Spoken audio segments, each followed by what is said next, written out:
दिल्ली में नाबालिगों के बढ़ते आपराधिक मामलों ने एक बार फिर गंभीर सवाल खड़े कर दिए हैं।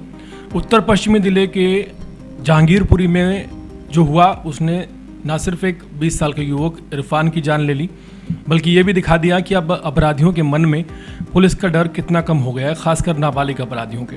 सबसे चौंकाने वाली बात यह रही कि ये पूरी वारदात उस समय हुई जब दिल्ली पुलिस के जवान मौके पर मौजूद थे और युवक को बचाने की कोशिश भी कर रहे थे।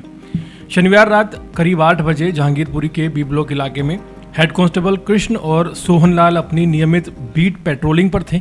काली माता मंदिर के पास पहुंचते ही उन्होंने देखा कि कुछ लोग एक युवक का बेरहमी से उस पर हमला कर रहे हैं। बिना अपनी जान की परवाह किए दोनों पुलिसकर्मी तुरंत भीड़ के बीच पहुंचे और घायल इरफान को हमलावरों के चंगुल से निकालने की कोशिश करने लगे। लेकिन इसके बाद जो हुआ उसने हर किसी को हैरान कर दिया।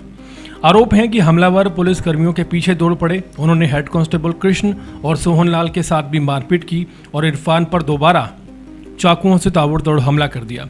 पुलिस की मौजूदगी में हुई इस दुस्साहस वारदात ने यह सवाल खड़ा कर दिया है कि आखिर अपराधियों के हौसले इतने बुलंद कैसे हो गए कि उन्हें पुलिस पर हमला करने में से कोई परहेज यहाँ पर नजर नहीं आया।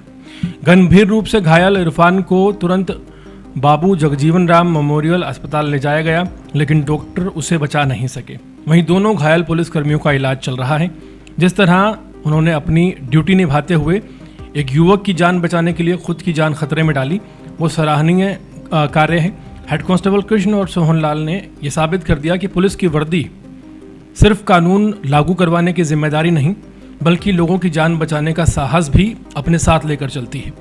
दिल्ली पुलिस ने इस मामले में तेजी दिखाते हुए कुछ ही घंटों के अंदर कार्रवाई की है। जांच के दौरान 3 नाबालिग और एक वयस्क आरोपी की पहचान कर उन्हें हिरासत में ले लिया गया है।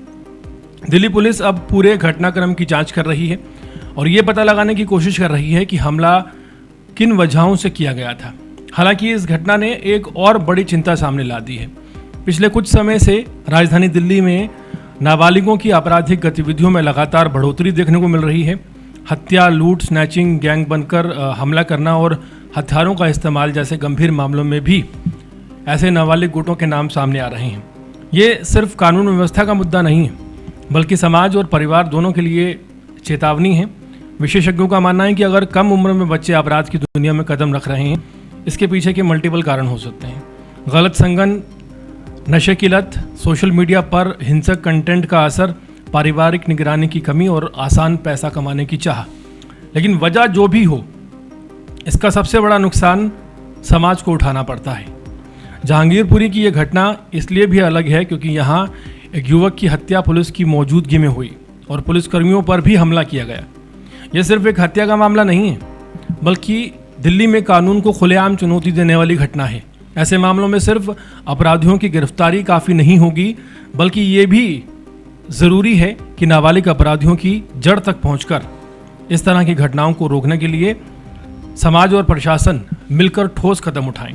फिलहाल इरफान की मौत से उसके परिवार में मातम पसरा है, जबकि हेड कांस्टेबल कृष्ण और सोहनलाल की बहादुरी इस बात की मिसाल बन गई है कि कठिन से कठिन हालात में भी पुलिस अपने कर्तव्य से पीछे नहीं हटती।